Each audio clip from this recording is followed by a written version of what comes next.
അഭിന് വിനയായത് വിരോധമാണോ എന്നുള്ളതാണ് ചോദ്യം. വിരോധം എന്നതിലും അപ്പുറം കേരളത്തിൽ നമുക്ക് കോൺഗ്രസിൻ്റെ ചരിത്രം അറിയാവുന്നതല്ലേ, യൂത്ത് കോൺഗ്രസിൻ്റെ ചരിത്രം അറിയാവുന്നതല്ലേ. എങ്ങനെയാണ് കേരളത്തിൽ അധികാരമുള്ളിടത്തേക്ക് അണികളും നേതാക്കളും ഗ്രൂപ്പുകൾ വിട്ടു പോകുന്നതെന്ന് നമ്മൾ കൃത്യമായി മനസ്സിലാക്കിയിട്ടുള്ളതല്ലേ. അധികാര സ്ഥാനങ്ങളിലേക്ക് മാത്രമായി ഒഴുകുന്ന ഒരു പുഴയാണ് എപ്പോഴും കോൺഗ്രസ് എന്നുള്ളത്. അതിൽ ചില അപൂർവം നേതാക്കളുണ്ട് കേട്ടോ. അവരുടെ ആശയങ്ങളുടെ പേരിൽ അവർ അടിയുറച്ച് നിലയുറപ്പിച്ച ചില സന്ദർഭങ്ങളും ഉണ്ടായിട്ടുണ്ട്, ഇല്ലെന്ന് ഞാൻ പറയുന്നില്ല.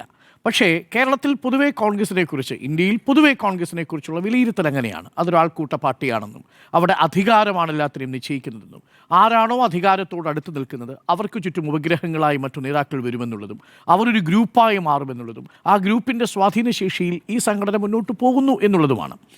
എന്താണ് ഇവിടെ സംഭവിച്ചത്? 3 പോയിന്റുകളാണ് എനിക്ക് പറയാനുള്ളത്.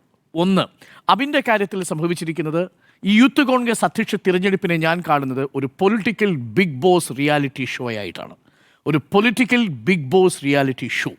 ആ ബിഗ് ബോസിൻ്റെ റിയാലിറ്റി ഷോയുടെ പ്രത്യേകത പ്രേക്ഷകർക്ക് അറിയാമല്ലോ.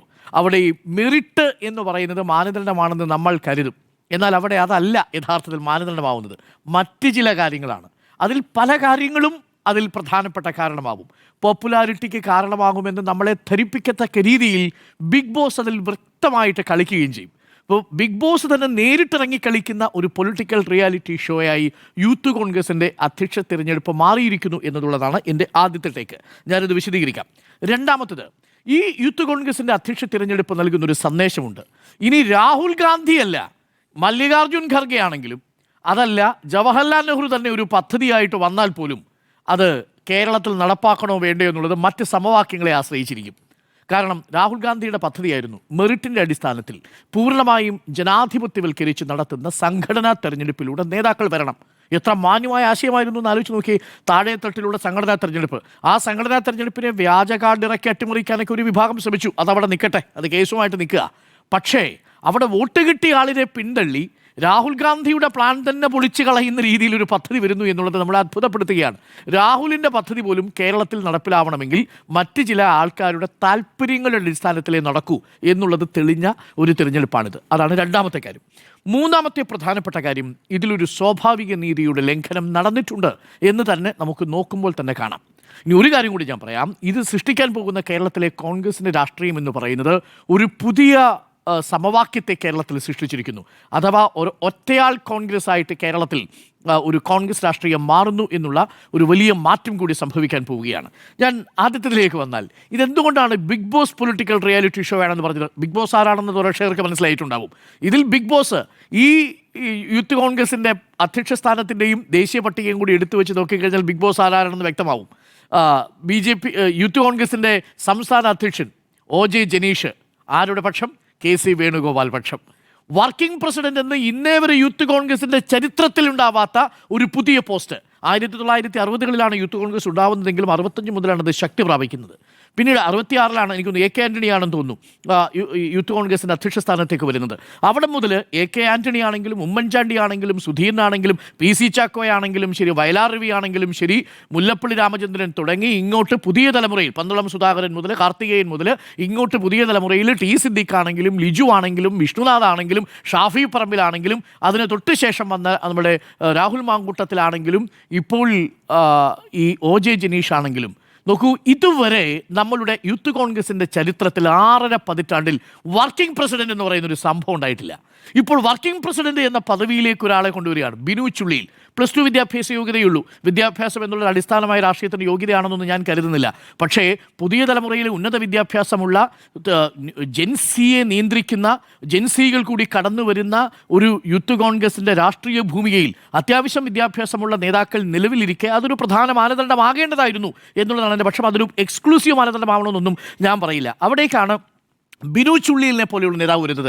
ആരുടെ പക്ഷം? KC പക്ഷം. സംസ്ഥാന അധ്യക്ഷൻ KC, വർക്കിംഗ് പ്രസിഡന്റ് KC, സംസ്ഥാനത്തെ വൈസ് പ്രസിഡന്റ് യൂത്ത് കോൺഗ്രസിന്റെ വൈസ് പ്രസിഡന്റ് അനിത ബാബു ആരുടെ പക്ഷം? KC വേണുഗോപാൽ പക്ഷം. 3 പേരാണ്. പ്രിയപ്പെട്ട പ്രേക്ഷകർ, ഇത് മാത്രമല്ലെന്നേ.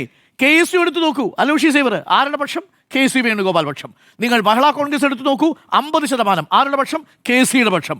മഹിളാ കോൺഗ്രസ്, KSU, യൂത്ത് കോൺഗ്രസ്, അങ്ങനെ സംഘടനയെ ഒന്നാകെ ഒരൊറ്റ ബിഗ് ബോസ് പൂർണ്ണമായിട്ടും നിയന്ത്രിക്കുന്നു. ഞാൻ അതുകൊണ്ടാണ് പറഞ്ഞത് കേരളത്തിലെ കോൺഗ്രസ് ഒരു Bigg Boss political reality show ആയിട്ട് മാറുന്നു. ആ ബിഗ് ബോസിൽ നിൽക്കുന്നത് സാക്ഷാൽ KC വേണുഗോപാലാണ്.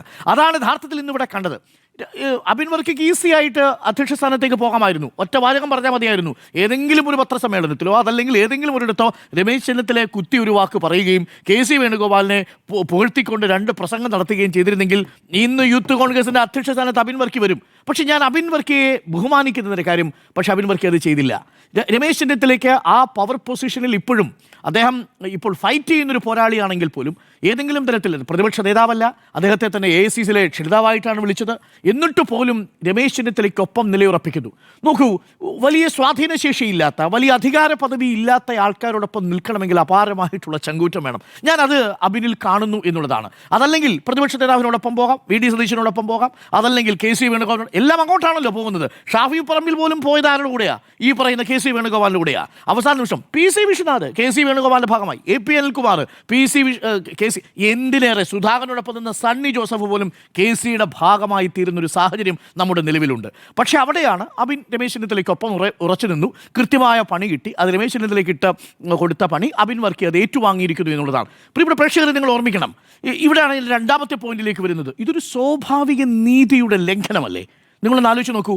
അബിൻ വർക്കി ആരായിരുന്നു? സംസ്ഥാനത്തെ യൂത്ത് കോൺഗ്രസിൻ്റെ വൈസ് പ്രസിഡന്റ് ആയിരുന്നു. യഥാർത്ഥത്തിൽ വൈസ് പ്രസിഡന്റ് അല്ല, വർക്കിംഗ് പ്രസിഡന്റായിട്ട് അല്ലെങ്കിൽ താൽക്കാലിക പ്രസിഡന്റിൻ്റെ ചുമതല രാഹുൽ മാങ്കൂട്ടത്തിൽ ലൈംഗികാരോപണ കേസിൽ സ്ഥാനമൊഴിയുമ്പോൾ കൊടുക്കേണ്ട ആളായിരുന്നു അബിൻ വർക്കി. കാര്യം തിരഞ്ഞെടുപ്പിൽ മത്സരിച്ചപ്പോൾ നേരത്തെ സ്മൃതി പറഞ്ഞ കണക്കാണ്. അവിടെ 2ാം സ്ഥാനത്ത് വന്നത് അബിൻ വർക്കിയാണ്. 1,70,000 വോട്ട് കൊടുത്തത് ആരാ? യൂത്ത് കോൺഗ്രസാ. അതൊന്നും വ്യാജ ID കാർഡ് വെച്ച് കിട്ടിയ വോട്ടുകളല്ല കേട്ടോ.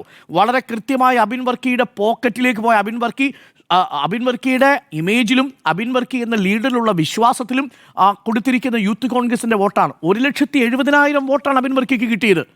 ഈ ബിനു ചുള്ളിയലിന് കിട്ടിയ വോട്ട് എത്രയാണെന്നറിയാമോ? ബിനു ചുള്ളിയൽ മത്സരിച്ചില്ല പ്രിയപ്പെട്ടവരെ. അതാണ് വർക്കിംഗ് പ്രസിഡന്റായിട്ട് ഇപ്പോൾ വന്ന ബിനു ചുള്ളിയൽ ഈ തെരഞ്ഞെടുപ്പിൽ മത്സരിച്ചിട്ടില്ല. നിങ്ങളൊന്ന് ആലോചിച്ച് നോക്കൂ. മത്സരിക്കാത്ത ബിനു ചുള്ളിയൽ യൂത്ത് കോൺഗ്രസിൻ്റെ വൈസ് പ്രസിഡന്റ് ആവുകയും മത്സരിച്ച് 1,70,000 വോട്ട് വാങ്ങിയ അബിൻ ബിനു ചുള്ളിയലിൻ്റെ താഴെ പ്രവർത്തിക്കേണ്ടി വരികയും ചെയ്യുന്നു എന്നുള്ളതാണ്. ദേശീയ ജനറൽ സെക്രട്ടറി പോലുമല്ല. നിങ്ങളൊന്ന് എന്നെ അത്ഭുതപ്പെടുത്തുന്ന കാര്യം, 1 മാസത്തിനുള്ളിൽ ഇന്ത്യയിൽ ഏതെങ്കിലും ഒരു യൂത്ത് കോൺഗ്രസിലെ നേതാവിന് ഇരട്ട പ്രൊമോഷൻ കിട്ടിയിട്ടുണ്ടെങ്കിൽ അത് ഈ ബിനു ചുള്ളിയലിനാണ്. ദേശീയ സെക്രട്ടറി സ്ഥാനത്ത് നിന്ന് ദേശീയ ജനറൽ സെക്രട്ടറി സ്ഥാനത്തേക്ക് ഉയർത്തുക. അതുകൂടാതെ സംസ്ഥാനത്തിൻ്റെ വർക്കിംഗ് പ്രസിഡന്റ് സ്ഥാനം ഒന്നാലോചിച്ച് നോക്കൂ. യൂത്ത് കോൺഗ്രസിന് ഒരു വർക്കിംഗ് പ്രസിഡന്റ്, നല്ല ചുണയോടുകൂടി ഓടി നടന്ന് പ്രവർത്തിക്കുന്ന പ്രസിഡന്റുമാരുണ്ടായിരുന്ന നാട്ടിലാണ് വർക്കിംഗ് പ്രസിഡന്റ്. അപ്പോൾ പിന്നെ ജനീഷ് ആരാണ്? സിറ്റിംഗ് പ്രസിഡന്റ് ആണോ? Sitting president, sleeping president, waiting president, walking president, ഈ പറയുന്ന വർക്കിംഗ് പ്രസിഡന്റ്. ഇത് എന്ത് പരിപാടിയാണെന്ന് എനിക്ക് മനസ്സിലാവുന്നില്ല. ചെറുപ്പക്കാരെ യഥാർത്ഥത്തിൽ കളിയാക്കുകയല്ലേ ചെയ്യുന്നത്? ആൾക്കാർ ചോദിക്കൂലേ, ഈ അപ്പുറത്തിരിക്കുന്ന കക്ഷി OJ ജനീഷ് അപ്പോൾ വർക്ക് ചെയ്യുന്ന ആളല്ലേ, നോൺ വർക്കിംഗ് പ്രസിഡന്റ് ആണോ എന്ന് ചോദിക്കില്ലേ? ഈ പോസ്റ്റിന്റെ പ്രയോജനം എന്താ? ഈ അറ്റ്ലീസ്റ്റ് തെരഞ്ഞെടുപ്പിലെങ്കിലും നിങ്ങൾ മത്സരിക്കൂ. അതിൽ ഏറ്റവും കൗതുകകരമായ കാര്യം, 1,70,000 വോട്ട് വാങ്ങിയ അബിൻ വർക്കിയെ നിയന്ത്രിക്കാൻ പോകുന്നത് 19,000 വോട്ട് വാങ്ങിയ OJ ജനീഷാണ്. OJ ജനീഷ് പ്രസിഡന്റ് ആവുന്നു. 1,70,000 വാങ്ങിച്ചയാൾ അവിടെ നിന്ന് വൈസ് പ്രസിഡന്റ് സ്ഥാനത്ത് നിന്ന് മാറി അയാളെ ദേശീയ സെക്രട്ടറി സ്ഥാനത്തേക്ക് കൊണ്ടുപോകുന്നു. ഇനിയുമുണ്ട് മത്സരിക്കാത്തയാൾ ബിനു ചുള്ളിയൽ വർക്കിംഗ് പ്രസിഡന്റ് ആവുന്നു. അനിതാ ബാബുവിന് 31,000 വോട്ട് കിട്ടി.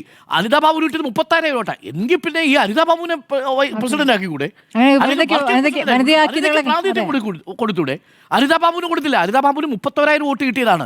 19,000 വോട്ട് കിട്ടിയാൽ 1ാം സ്ഥാനത്തേക്ക് വരികയും 31,000 വോട്ട് കിട്ടിയാൽ 2ാം സ്ഥാനത്തേക്ക് വരികയും 1,70,000 വോട്ട് കിട്ടിയാൽ കളത്തിൽ നിന്ന് പുറത്താവുകയും മത്സരത്തിൽ പങ്കെടുക്കാത്തയാൾ 2ാം സ്ഥാനക്കാരായി വരികയും ചെയ്യുന്ന ഒരു സവിശേഷ സാഹചര്യം രൂപപ്പെട്ടിട്ടുണ്ടെന്നുള്ളതാണ്. ഇതാണ് ഞാൻ പറഞ്ഞത്, സ്വാഭാവിക നീതിയുടെ ലംഘനമാണത്.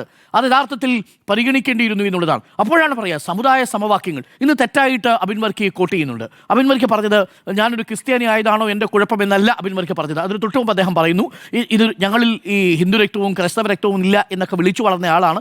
സമുദായത്തിന് സമവാക്യങ്ങളാണോ എന്നുള്ളത് കേന്ദ്ര നേതൃത്വമാണ് പരിശോധിക്കേണ്ട വിഷയമാണെന്നേ. എന്താ പറഞ്ഞിരിക്കുന്നത്? KPCC പ്രസിഡന്റ് ക്രിസ്ത്യൻ ആയതുകൊണ്ട്, KSU പ്രസിഡന്റ് ക്രിസ്ത്യൻ ആയതുകൊണ്ട് യൂത്ത് കോൺഗ്രസ് പ്രസിഡന്റ് ക്രിസ്ത്യൻ ആവാൻ പറ്റത്തില്ല. നയമാരുടെ കണക്ക് ഞാൻ പറയട്ടെ. KPCCയിലെ AICC നായന്മാരുടെ കണക്ക് ഞാൻ പറയട്ടെ. സമുദായങ്ങളുടെ കണക്ക് പറയാനാണെങ്കിൽ കുറേ പറയാനുണ്ട്. അങ്ങനെ വന്നാൽ ഈ പറയുന്ന നായന്മാരുടെ കൂട്ടമായിട്ട് കേരളത്തിലെ KPCCയും AICCയിലെ കേരളത്തിലെ ക്ഷണിതാക്കളും ഒക്കെ മാറിയിട്ടുണ്ട്. അപ്പോൾ അക്കാര്യമൊന്നും പറഞ്ഞ് അബിൻ വർക്കിയെ നിരാകരിക്കുന്നത് ശരിയല്ല എന്നതാണ് എൻ്റെ പക്ഷം. അതാണ് രണ്ടാമത്തെ പ്രധാനപ്പെട്ട കാര്യം.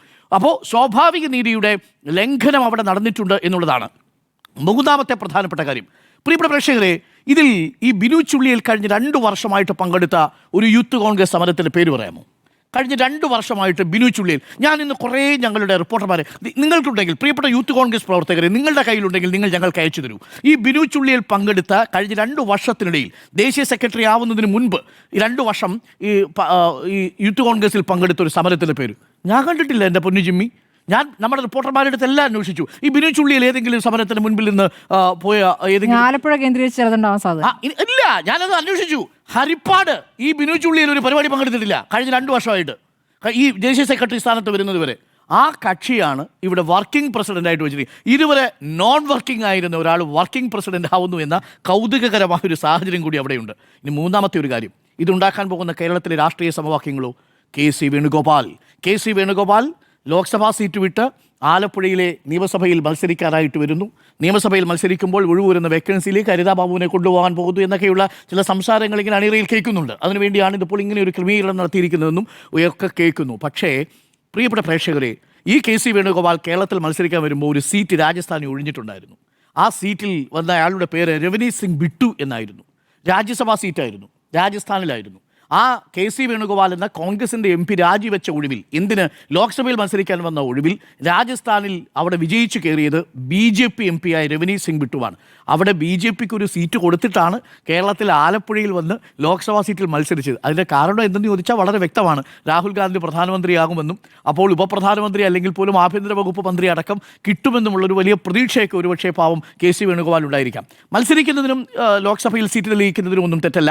അത് അദ്ദേഹത്തിൻ്റെ എല്ലാ അവകാശങ്ങളും അദ്ദേഹത്തിനുണ്ട്. പക്ഷേ ഇപ്പോൾ വീണ്ടും നിയമസഭയിലേക്ക് അദ്ദേഹം മത്സരിക്കാൻ പോകുന്നു എന്ന സൂചനയാണ്.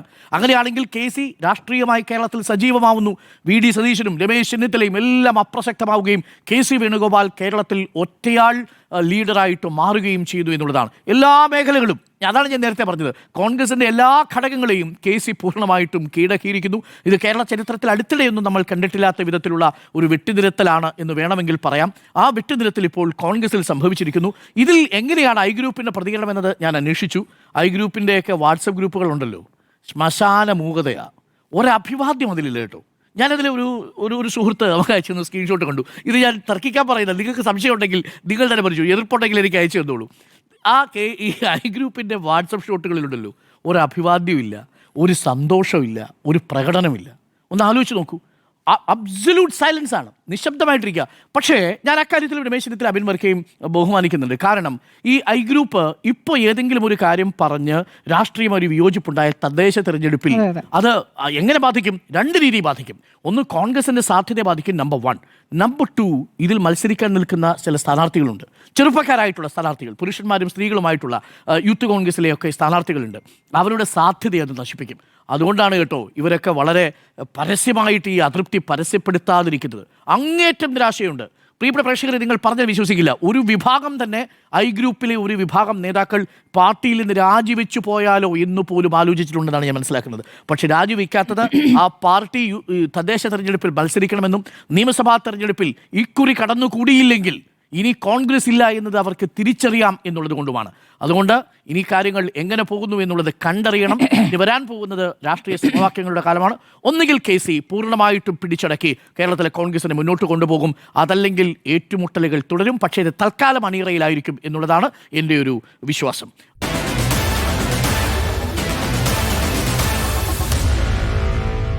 Meet the editors.